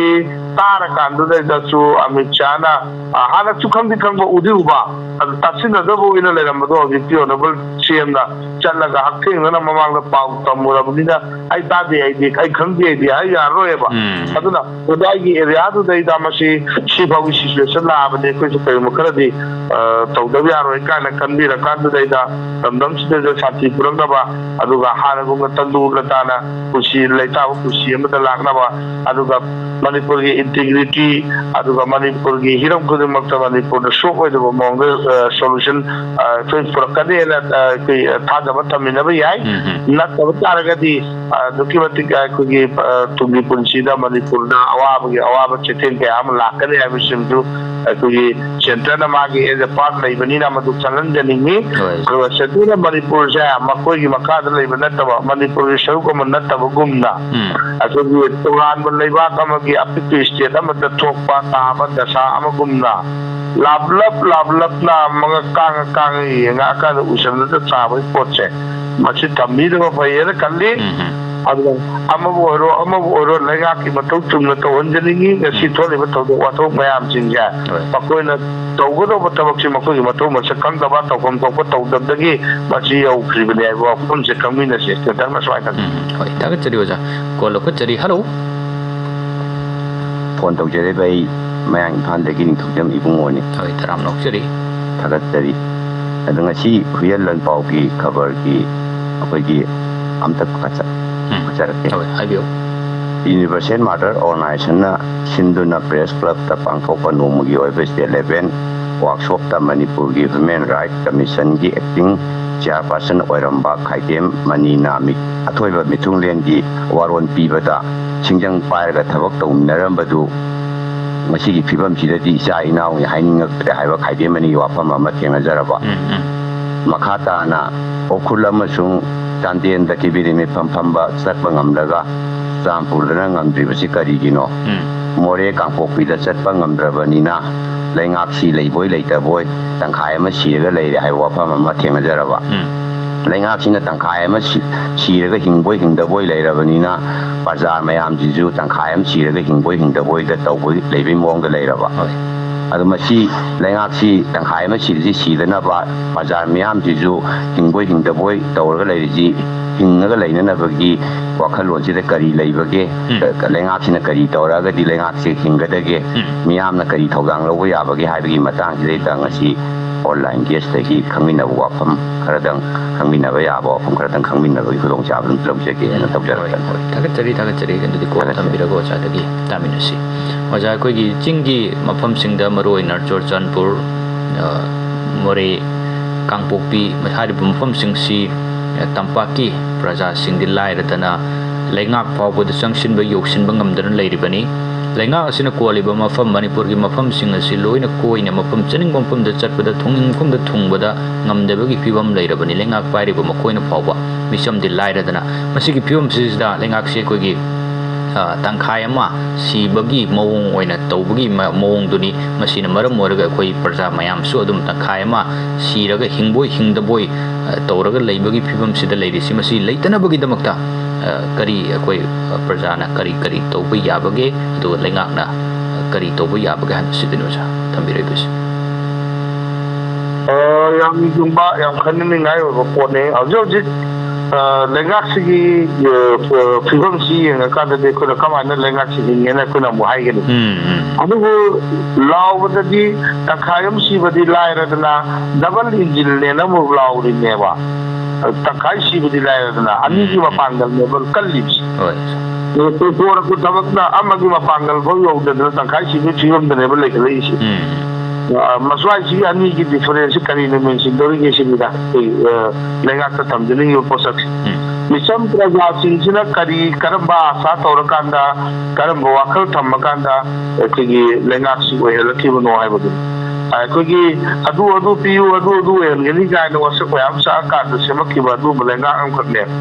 ꯍꯥꯏꯔꯤꯕ ꯃꯤꯆꯝ ꯄ꯭ꯔꯖꯥ ꯃꯌꯥꯝꯒꯤ ꯇꯧꯒꯅꯦꯅ ꯈꯜꯂ ꯍꯥꯏꯕ ꯊꯕꯛꯁꯤ ꯋꯥꯁꯛꯈꯤꯕ ꯊꯕꯛꯁꯤꯡ ꯂꯩꯕꯥꯛꯇ ꯑꯩꯈꯣꯏꯒꯤ ꯊꯕꯛꯇ ꯂꯣꯏꯅ ꯑꯩꯈꯣꯏ ꯑꯣꯟꯊꯣꯛꯄꯤꯔꯕ꯭ꯔꯥ ꯑꯩꯈꯣꯏ ꯋꯥꯍꯩ ꯑꯣꯏꯅ ꯑꯗꯨꯝ ꯂꯩꯕꯤꯔꯤꯕꯁꯤꯡꯁꯨ ꯑꯩꯈꯣই ꯈꯟꯅꯅꯤꯡꯉꯥꯏ ꯆꯪꯉꯦ ꯂꯦꯞꯄ ꯇꯥꯔꯒꯗꯤ ꯊꯕꯛꯇꯨ ꯑꯣꯟꯊꯣꯛꯇꯕ ꯁꯨꯝꯅꯇꯒꯤ ꯋꯥꯍꯩꯗ ꯑꯣꯏꯅ ꯂꯩ ꯇꯥꯔꯒꯗꯤ ꯃꯗꯨꯒꯤ ꯀꯥꯟꯅꯕꯗ ꯀꯩꯝꯇ ꯐꯪꯉꯣꯏꯗꯣꯏꯅꯦꯕ ꯑꯗꯨꯅ ꯑꯃꯕꯨ ꯑꯣꯏꯔꯦ ꯃꯅꯤꯄꯨꯔꯒꯤ ꯂꯩꯃꯥꯏꯗ ꯂꯦꯞꯄ ꯀꯥꯟꯗ ꯗꯕꯜ ꯏꯟꯖꯤꯟꯅ ꯂꯥꯎꯕꯒꯤ ꯃꯍꯨꯠꯇ ꯑꯩꯈꯣꯏꯒꯤ ꯄ꯭ꯔꯤꯊꯤꯕꯤꯒꯤ ꯑꯩꯈꯣꯏꯒꯤ ꯗꯦꯃꯣꯀ꯭ꯔꯦꯁꯤꯒꯤ ꯑꯗꯨꯛꯀꯤ ꯃꯇꯤꯛ ꯋꯥꯡꯂꯕ ꯂꯝꯗꯝꯁꯤꯡꯒꯤ ꯃꯅꯨꯡꯗ ꯈ꯭ꯋꯥꯏꯗꯒꯤ ꯍꯦꯟꯅ ꯋꯥꯡꯕꯅꯦꯅ ꯁꯤꯡꯊꯥꯅꯔꯤꯕ ꯃꯅꯤꯄꯨꯔꯒꯤ ꯏꯟꯗꯤꯌꯥꯒꯤ ꯀꯣꯅꯨꯡ ꯑꯩꯈꯣꯏꯒꯤ ꯗꯦꯜꯂꯤꯗ ꯆꯠꯂꯀꯥꯟꯗ ꯏꯟꯗꯤꯌꯥꯁꯦ ꯗꯕꯜ ꯏꯟꯖꯤꯟ ꯑꯣꯏꯔꯝꯗ꯭ꯔꯦ ꯇꯪꯈꯥꯏ ꯁꯤꯡꯕ ꯍꯥꯐ ꯄ꯭ꯂꯦꯠ ꯑꯣꯏꯔꯝꯃꯦꯅ ꯃꯗꯨ ꯂꯥꯎꯕꯤꯌꯣꯕ ꯃꯗꯨꯅ ꯍꯦꯟꯅ ꯀꯥꯟꯅꯗꯦ ꯈꯜꯂꯦꯕ ꯑꯗꯨꯅ ꯑꯩꯈꯣꯏ ꯄ꯭ꯔꯖꯥ ꯃꯌꯥꯝꯗ ꯁꯤꯗ ꯂꯩꯔꯀꯥꯟꯗ ꯑꯅꯧ ꯑꯅꯧꯕ ꯋꯥꯍꯩ ꯋꯥꯇꯥꯅ ꯄ꯭ꯔꯖꯥ ꯃꯌꯥꯝꯗ ꯊꯥꯛ ꯇꯧꯔꯀꯥꯟꯗꯗꯤ ꯄꯪꯊꯍꯟꯕꯒꯤ ꯃꯍꯨꯠꯇ ꯄ꯭ꯔꯖꯥ ꯃꯌꯥꯝꯁꯦ ꯑꯩꯈꯣꯏꯒꯤ ꯅꯨꯡꯉꯥꯏꯍꯟꯒꯦ ꯑꯗꯨꯒ ꯄ꯭ꯔꯖꯥ ꯃꯌꯥꯝꯁꯦ ꯄ꯭ꯔꯣꯁꯄꯔꯁ ꯂꯩꯅ ꯍꯤꯡꯍꯟꯒꯦꯅ ꯍꯥꯏꯇꯥꯔꯒꯗꯤ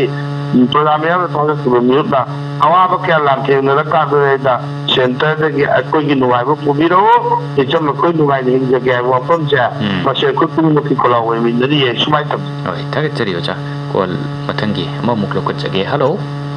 good morning sir good morning call ꯇꯧꯕꯤꯔꯛꯂꯤꯕ ꯀꯅꯥ ꯑꯣꯏꯕꯤꯔꯕꯅꯣ ꯑꯩ ꯌꯣꯝꯗꯒꯤ ꯊꯝꯃꯣꯅꯤ ꯁꯥꯔ ꯍꯣꯏ ꯇꯔꯥꯝꯅ ꯑꯣꯛꯆꯔꯤ ꯈꯔ ꯃꯁꯤꯒꯤ ꯄꯥꯎꯗ ꯌꯥꯎꯈꯤꯕ ꯑꯩꯈꯣꯏꯒꯤ ꯃꯅꯤꯄꯨꯔꯒꯤ ꯑꯣꯅꯔꯦꯕꯜ ꯆꯤꯐ ꯃꯤꯅꯤꯁꯇꯔ ꯅꯥꯌꯥꯟ ꯕꯤꯔꯦꯟꯅ ꯗꯤꯜꯂꯤꯗ ꯆꯠꯈꯤꯕꯗ ꯀꯔꯤ ꯄꯥꯎ ꯂꯥꯛꯀꯗꯒꯦꯅ ꯃꯤꯌꯥꯝꯅ ꯉꯥꯏꯅꯕꯗꯨ ꯑꯩꯈꯣꯏꯒꯤ ꯃꯅꯤꯄꯨꯔ ꯕꯥꯕ ꯌꯦꯡꯁꯤꯟꯂꯝꯂꯒ ꯑꯣꯅꯔꯦꯕꯜ ꯁꯤꯑꯦꯝ ꯍꯜꯂꯛꯈꯔꯦ ꯍꯥꯏꯕ ꯄꯥꯎ ꯑꯃ ꯌꯥꯎꯕꯤꯕ ꯊꯦꯡꯅꯖꯍꯧꯕ ꯍꯣꯏ ꯍꯣꯏ ꯑꯗꯣ ꯑꯩꯈꯣꯏꯅ ꯉꯥꯏꯔꯛꯄꯒꯤ ꯄꯣꯟꯁꯤ ꯀꯔꯤ ꯑꯣꯏꯅ ꯂꯧꯒꯗꯒꯦ ꯑꯗꯒꯤ ꯉꯥꯏꯔꯤꯕꯅ ꯑꯃ ꯑꯗꯒꯤ ꯋꯥ ꯑꯣꯏꯅ ꯇꯥꯕꯗꯅ ꯑꯃ ꯇꯥꯕꯁꯤ ꯀꯔꯤ ꯀꯔꯝꯃꯥꯏꯅ ꯃꯤꯌꯥꯝꯅ ꯈꯟꯕ ꯌꯥꯕ ꯃꯁꯤꯗꯒꯤ ꯀꯔꯤ ꯀꯔꯤ ꯑꯣꯏꯊꯣꯛꯄ ꯌꯥꯕ ꯂꯩꯕꯒꯦ ꯍꯥꯏꯕꯒꯤ ꯃꯇꯥꯡꯗ ꯅꯤꯡꯁꯤꯡꯕꯤꯔꯒꯦꯅ ꯁꯟꯗꯣꯛꯅ ꯈꯤꯇꯪ ꯊꯝꯕꯤꯅꯕ ꯍꯪꯒꯠꯆꯔꯤ ꯍꯣꯏ ꯍꯣꯏ ꯊꯥꯒꯠꯆꯔꯤ ꯑꯣꯖꯥ ꯉꯁꯥꯏꯗꯒꯤ ꯑꯗꯨꯝ ꯈꯔ ꯃꯔꯤ ꯂꯩꯅꯕ ꯈꯔꯕꯨꯗꯤ ꯑꯗꯨꯝ ꯑꯣꯖꯥꯅꯁꯨ ꯊꯝꯕꯤꯔꯦ ꯌꯨꯅꯤꯌꯟ ꯍꯣꯝ ꯃꯤꯅꯤꯁꯇꯔ ꯑꯃꯤꯠ ꯁꯥꯍꯒ ꯃꯅꯤꯄꯨꯔꯒꯤ ꯆꯤꯐ ꯃꯤꯅꯤꯁꯇꯔꯒ ꯎꯅꯔꯒ ꯋꯥꯔꯤ ꯋꯥꯇꯥꯏ ꯁꯥꯟꯅꯔꯛꯈ꯭ꯔꯦ ꯑꯗꯨꯕꯨ ꯃꯗꯨꯒꯤ ꯆꯞ ꯆꯥꯕ ꯋꯥꯐꯝ ꯑꯀꯨꯞꯄ ꯃꯔꯣꯜꯗꯤ ꯍꯧꯖꯤꯛ ꯐꯥꯎꯕꯒꯤ ꯑꯣꯏꯅ ꯀꯔꯤꯃꯠꯇ ꯐꯣꯡꯗꯣꯛꯄ ꯂꯩꯇ꯭ꯔꯤ ꯑꯗꯨꯕꯨ ꯀꯔꯝꯕ ꯄꯥꯎ ꯑꯃ ꯍꯔꯥꯎꯅꯤꯡꯉꯥꯏ ꯑꯣꯏꯒꯗ꯭ꯔꯥ ꯑꯣꯏꯔꯣꯏꯗ꯭रा ꯍꯥꯏꯕꯗꯨꯅ ꯑꯣꯖꯥ ꯀꯃꯥꯏꯅ ꯌꯦꯡꯕ ꯌꯥꯕꯒꯦ ꯍꯥꯏꯕꯗꯨꯅꯤ ꯍꯧꯖꯤꯛꯃꯛꯀꯤ ꯑꯣꯏꯅꯗꯤ ꯆꯞ ꯆꯥꯅ ꯐꯣꯡꯗꯣꯛꯇ꯭ꯔꯤꯕꯅꯤꯅ ꯆꯞ ꯆꯥꯅꯗꯤ ꯑꯩꯈꯣꯏ ꯈꯪꯕꯁꯨ ꯉꯝꯗ꯭ꯔꯤ ꯃꯁꯤ ꯑꯩꯈꯣꯏ ꯑꯣꯅꯔꯦꯕꯜ ꯍꯣꯝ ꯃꯤꯅꯤꯁꯇꯔꯅ ꯍꯥꯏꯔꯛꯈꯤꯕ ꯋꯥꯐꯝ ꯃꯌꯥꯝꯁꯤꯡꯗꯨ ꯃꯅꯤꯄꯨꯔꯤꯗ ꯇ꯭ꯔꯥꯟꯁꯂꯦꯠ ꯇꯧꯅꯔꯤꯑꯦꯅ ꯇꯝꯕꯁꯨ ꯌꯥꯕꯖꯥꯠꯅꯤ ꯃꯌꯥꯝꯁꯤꯡꯗꯣ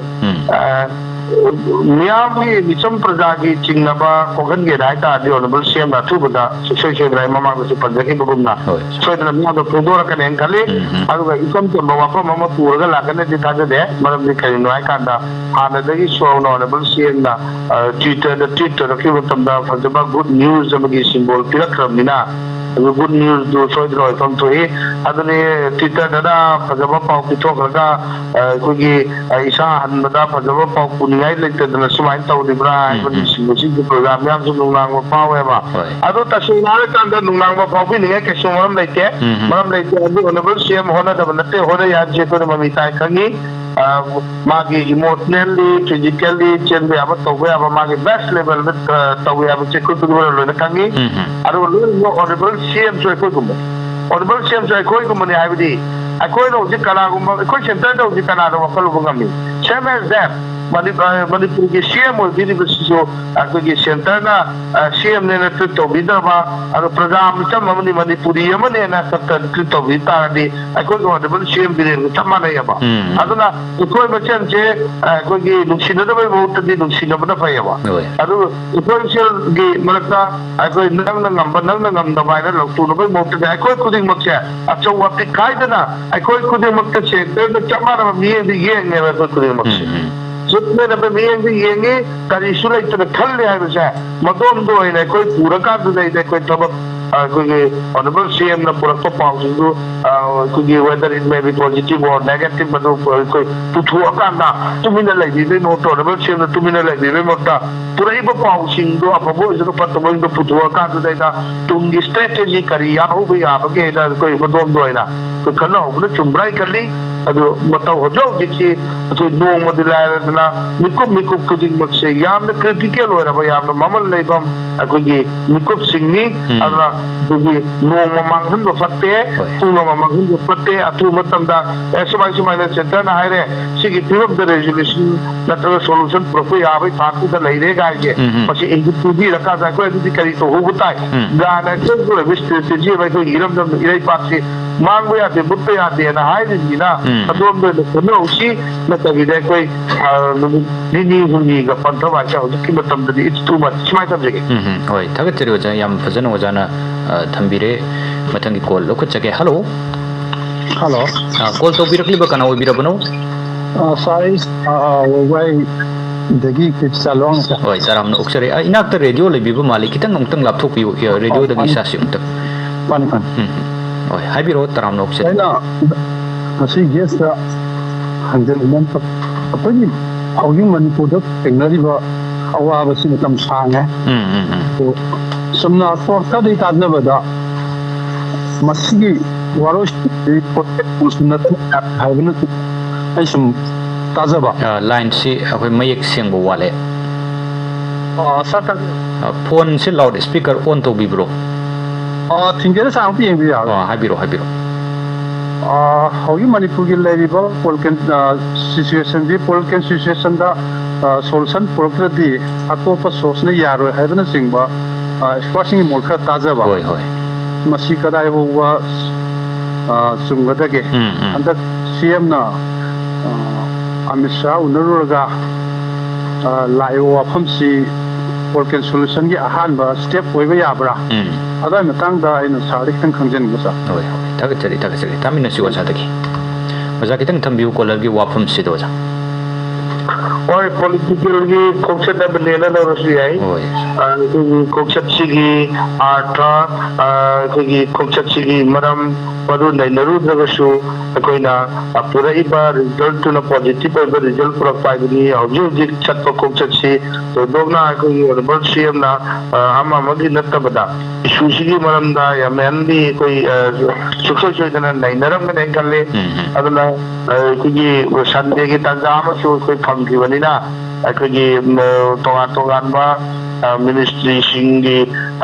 ꯂꯤꯗꯔꯁꯤꯡ ꯑꯗꯨꯒ ꯄꯣꯂꯤꯇꯤꯀꯦꯜ ꯂꯤꯗꯔꯁꯤꯡ ꯕꯤꯔꯣꯀꯦꯠ ꯃꯌꯥꯝ ꯑꯃ ꯎꯅꯗꯅ ꯑꯩꯈꯣꯏꯒꯤ ꯏꯁꯨꯁꯤꯒꯤ ꯃꯔꯝꯗ ꯁꯨꯡꯁꯣꯏ ꯁꯣꯏꯗꯅ ꯈꯟꯅꯔꯝꯒꯅꯤꯈꯜꯂꯤ ꯑꯗꯨ ꯁꯨꯡꯁꯣꯏ ꯁꯣꯏꯗꯅ ꯅꯣꯡ ꯅꯤꯅꯤꯁꯤꯗ ꯄꯨꯊꯣꯔꯛꯑꯅꯤꯗꯤ ꯈꯜꯂꯤ ꯑꯗꯨꯅ ꯑꯃꯕꯨ ꯑꯣꯏꯔꯦ ꯑꯩꯈꯣꯏ ꯄ꯭ꯔꯖꯥ ꯃꯌꯥꯝꯅ ꯄꯥꯝꯖꯔꯤꯕꯗꯤ ꯄꯣꯖꯤꯇꯤꯚ ꯑꯣꯏꯕ ꯔꯤꯇꯔꯟ ꯑꯃ ꯄꯣꯖꯤꯇꯤꯚ ꯑꯣꯏꯕ ꯁꯣꯂꯨꯁꯟ ꯑꯃ ꯑꯩꯈꯣꯏ ꯄꯥꯝꯖꯩ ꯑꯗꯨꯅ ꯇꯁꯦꯡꯅ ꯑꯩꯈꯣꯏꯅ ꯆꯤꯡꯗꯣꯟ ꯇꯝꯗꯧꯕꯁꯤꯡꯅ ꯈꯟꯅ ꯅꯩꯅꯕꯗꯁꯨ ꯑꯩꯈꯣꯏ ꯌꯥꯎꯕ ꯑꯩꯈꯣꯏꯒꯤ ꯔꯤꯂꯤꯐ ꯀꯦꯝꯞꯇꯕꯨ ꯂꯩꯕꯕꯨ ꯑꯣꯏꯔꯣ ꯑꯗꯨꯒ ꯃꯁꯥ ꯃꯁꯥꯒꯤ ꯌꯨꯝꯗꯒꯤ ꯂꯩꯕꯕꯨ ꯑꯣꯏꯔꯣ ꯂꯥꯜ ꯀꯥꯞꯅꯔꯤꯕꯁꯤꯡꯕꯨ ꯑꯣꯏꯔꯣ ꯑꯩꯈꯣꯏ ꯈꯨꯗꯤꯡꯃꯛꯀꯤ ꯋꯥꯈꯜꯂꯣꯟꯗꯤ ꯀꯔꯤꯅꯣ ꯍꯥꯏꯀꯥꯟꯗ ꯑꯩꯈꯣꯏ ꯈꯨꯗꯤꯡꯃꯛꯁꯦ ꯑꯃꯠꯇ ꯑꯣꯏꯅ ꯂꯩꯃꯤꯟꯅꯕ ꯂꯝꯗꯝꯁꯤꯗꯩꯗ ꯇꯪꯗꯨ ꯂꯩꯇꯥꯕ ꯍꯟꯖꯤꯜꯍꯜꯂꯛꯄ ꯍꯥꯏꯕꯁꯤꯅꯦꯕ ꯑꯗꯨꯒ ꯌꯥꯝꯅ ꯉꯛꯏꯕ ꯄꯣꯠ ꯑꯃꯗꯤ ꯉꯁꯤ ꯐꯥꯎꯕꯗ ꯀꯨꯀꯤ ꯏꯆꯤꯜ ꯏꯅꯥꯎꯁꯤꯡꯗꯒꯤ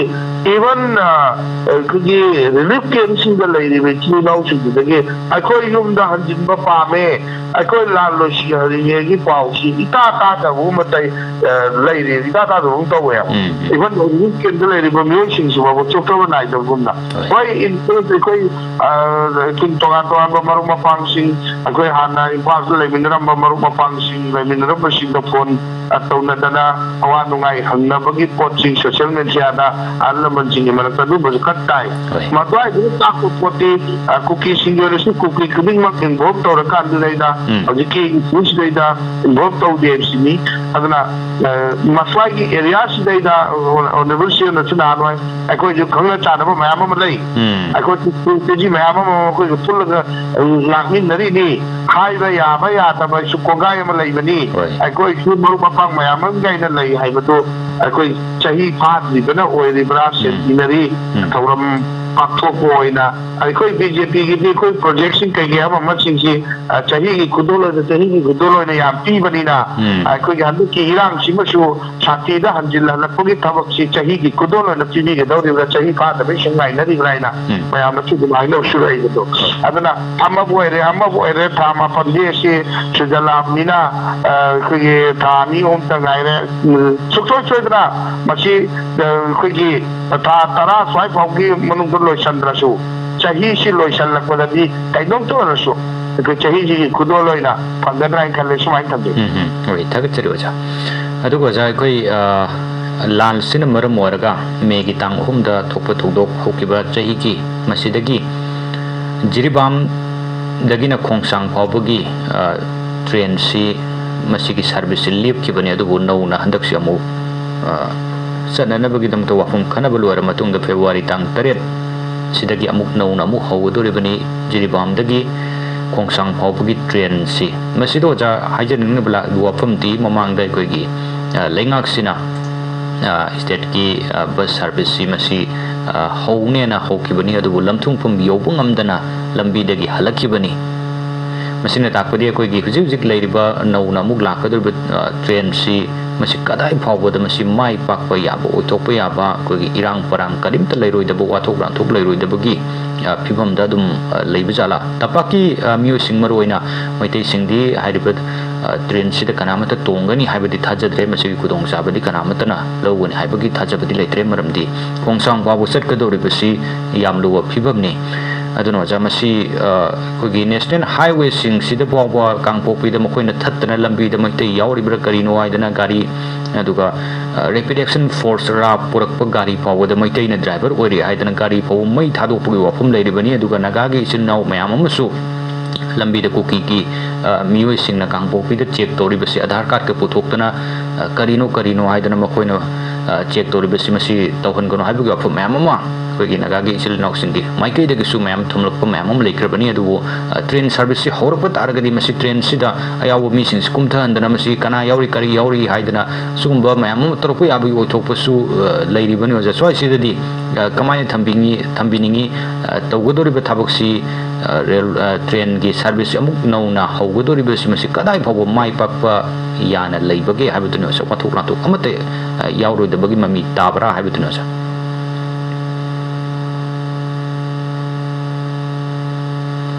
ताबी ब्रोजा हेलो ओजा हसन की लाइन से कितन नुआइते ओजा ताबी ब्रो तसेंगना हाइरकांदा मसी अखोगी साथी हंजिल हलकनबगी चट्टब प्रोसेसिंग मनुंगाबने होय अदुदी याम ngaiदी अखोगी साथी हंजिल हलकनबगी दमक्ता अखोगी बस सर्विस थमगदबरा नत्रगना साथी हंजिल हलकलब मतुंग बस सर्विस थमगदरा जुनेबा मसीदा अखोगी बस सिदा तोगा दा मी मगा हम तरा हम चलहंगरकांदा हंगागा परे हलकत्रगदी मसी संजी हंजिंद्री एना नौबे यारबे दमक्ता अदली मदा जिसी वचंगी मरमदी केनुदो सेंट्रल की सिपाही सिंहना यापना फजबो वाफम अमदी सेंट्रल की सिपाही सिंहना सोफिस्टिकेटेड वेपन सिंची लेंजुम द थांगला तांगा प्रजा मयाम सिंची बस तफमल पुगिने बको चंगन द लबी दगी अमुका मकोइना मांग थारगा अमुका हलसी एना हलकरेबा या फजगरबा पोदमनेबा अदना नजागी पोची याबरी ये जानिदा कब मसीद शांति पुरनबगी चोंगानबा मदुगी एजेंडा केमता लेके मसी सुम संचल कांद याबरी येनिदा याबरी सुम हलक्षी यारगा दिस चक्रची यारगा सुम हलके मोइना पुगी बमी न बस तक कुमदर कांद माय पंचुम तार चंदखरे बस तक कुमका ओयसा security senagado noina senadau sarki ekoi chakreena chakrema yang kai driver poto adana hojik sidai da train masi train ki service tamna kotna masi to sidai da karasu tongoi to moi mate ge area da mate hojik chatpa yade cookie sing area da mate chatpa yade mate ge area da cookie chatpa yade train wale ke bus ki wale ke natra adana मकोई the lawyer दिना cookie की लंदा मैतई पूरे के सिपाही संग यादे मैतई पूरे के सिपाही संग यादे मालूम है ये मकोई मोई चलंदरी है बा मतलब सिक्योरिटी में बा कोई प्रजा में पूरे के चटपदो नोय चटप यारो हन को आय बद मांग थारा मोय न मांग थारा का मुकन तो तुरा हलकरे उन सोगी मयाम सिंसी कांदा सिली लागे पपोट सिंसी साथी पुरगना बई तमक्तने ने सिंजक तारगसु मतम मांगबा अदुगा तेगी काना दबा ते थबक आतो लोय वइने कल्ली अदना मक्सी बहुत तदी तोगा तो आन स्ट्रेटजी में हम या लगा दे साथी आना पूरा का दे गाड़ी चलन लो स्पाइडर होय होय थगचरी ओजा अदुगो ओजा मथंगी कॉल अमा लखुचगे hello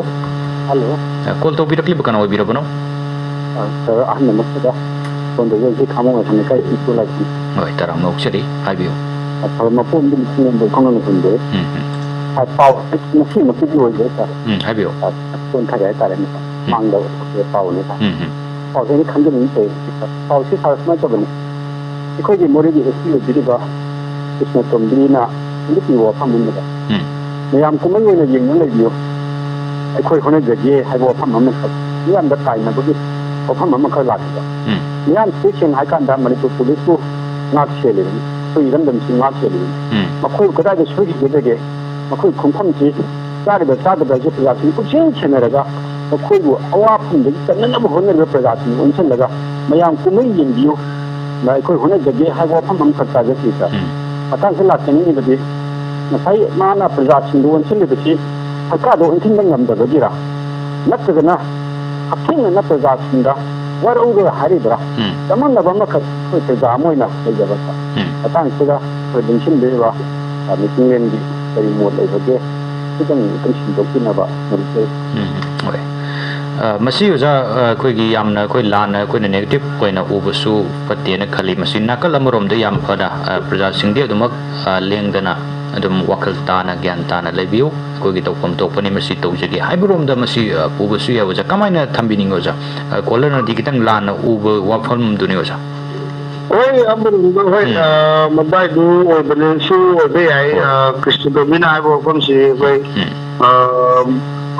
miyam kuma yenga la biu akoi hona jara ke da ai basi apa bo mo mu du bo su ya ya du pato mo mo do ku kolana ha bi su mai na bo su ya adubu yengi ba bi du ki yeng ba ki mawong da unin ba mawong da udok ta ga su na ko sipai me amama ko gi front line da le ba warrior me amama lan thing na ba lan so na ba no me kap na ma tam da ko gi ma gi matung da gi ki mawong ka ada ai ta physically presence ni oi draso mawong ka ada lan di thing na di ba lan di so ya ba mi ke am yaw ri ai si de ko da ki krishna tombi gum ba ma amama de ko da kagam ba su matung ta de amam di lan aina lan thing na ba irai ba ki jati ki dam ta aina lan thing na ba si dai dai ko gi social media dai lan thing na ba change na dragana newspaper ko dai lan thing na ba changi na mo hapto na ba mutung ta de ba adu ko gi kana ko misa ka mana hairat ko dagi aina lan thing na ba chang do na te na traga chang do na te le ko do na te adu na ramo bo ro wapam phong do kuma tanda gi bureaucrat sina na dragana high ranking official sina gi wapam phong do ko se masi ma ko na phong do ko ka ka section la ka dai da double meaning mean to ba wapam di phong do an di aina hai ki bu adu mai na kallaga hai ki bu te aina hai ki bu adu mai na hai ni ka na sindo ko ya ba poto hayan de nge maram di ke no ka da sindo ko nang ugdop si ai birang na han oi double meaning chenbe aba ba phong do ka ta de explain to wan jari so ai kam jagi apte oi oi taga teri oja do lo selok pusi to po mutang bu ka jagi oja ko gi ibu do thangjing sing si da leiba thangjing gi ibu do thangjing gi khubam si masi thugai raga christian lining gi cross yungsin bu chenari ba ITLF ZRA amadi makoi ga chadminari ba loop sing si India government amadi state government na thasi gi manungda makoi gi mathakta phangpham tokpa dandi pipam tokpa cherak to madu PU action lokot PU haibani masi lokot aba taragadi achouba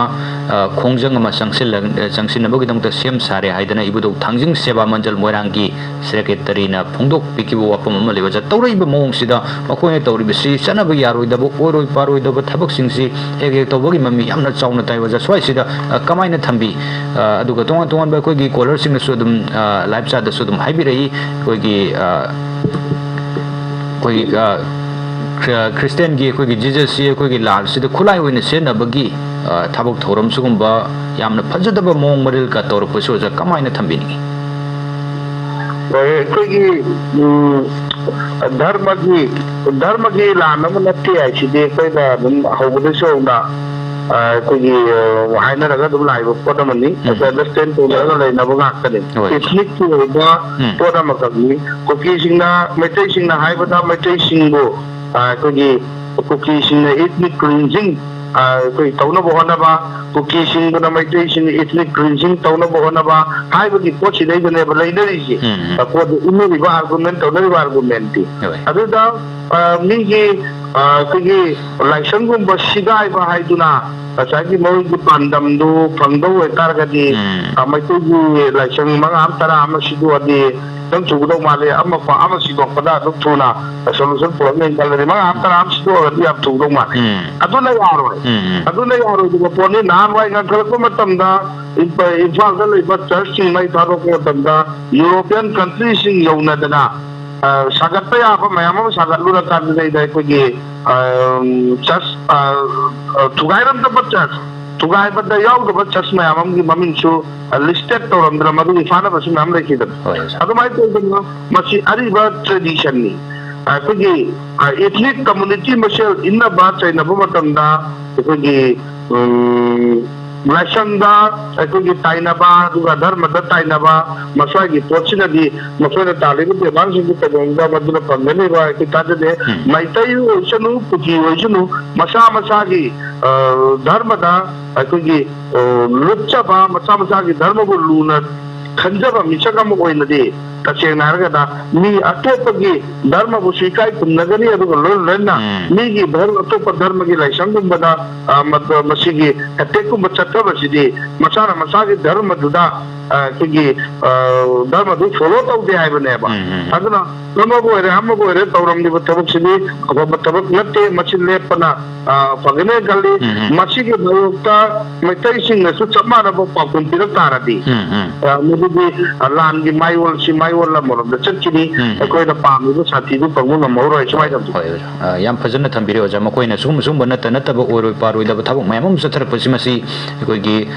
मैतैना सम हल्लगा मकोइना सुगुम तौरे अखोइना सुम मोगिदा सी तौरसी आइदना सुम कोइसि अवाय कुम तौनदना मकोइना तौरेबा थबक सिंग तौरप तारगदी हेना लाल सि पाक्थोक सौथोरप याय माइवल मद चटकिबा याय मदुना कोइगी मसुगुम थबक थौरम चथरेबा फुरुप सिंग सिनसु हारिब मरु ओइना कोइगी cookie की फुरुप सिंगना फुरुप सिनसु वखल ताबियु ngalingay matam ste khena lal si pathok sauthok tanaba mi ki mafamda koigi sugumba christian gi lining gi oiba cross yungsin ba isorbo yam lan ba lambi amakak season nan bo honari ba si masugumba thabak thorum si masingalingai si da yamna thuna lepoguna phagani ha wafam duni थागत जरिंग असिगे ओनदि Matang सिदा इ पावग मरि लेनेना खंगमिन सि तौरमसि मतंग सिदा tension जरिंग असिगे तौरमसि the guess ओइना लेंगसिन बिरगा तौरमसिबो हेन मपुंग फाहन बिरंबो ओजा हसन सना MM academician लोइसिलक बद ओजा बु अमुक हन नाइकाय खुमन जबग लोइनेना थागत जबा फोंगदोक सिदे ओजा तासरे थैंक लोइनेना तौरमसि सथ जरिगे मनुंग द कॉल तो बिरगा तौरमसिबो सरुक या बिरंबा अदुगा थौरमसी यूट्यूब लाइव स्ट्रीमिंग की खुथांग द मीटिंग ताबिरिबा रेडियो की थोंग द ताबिरिबा खुदिंग मक पुसुल ओइसिलपद अमुक हना पोमन मकपो खोंगसान ब थोकसोम नैकाय खुमन जबग लोइनेना थागत जबा फोंगदोक चरी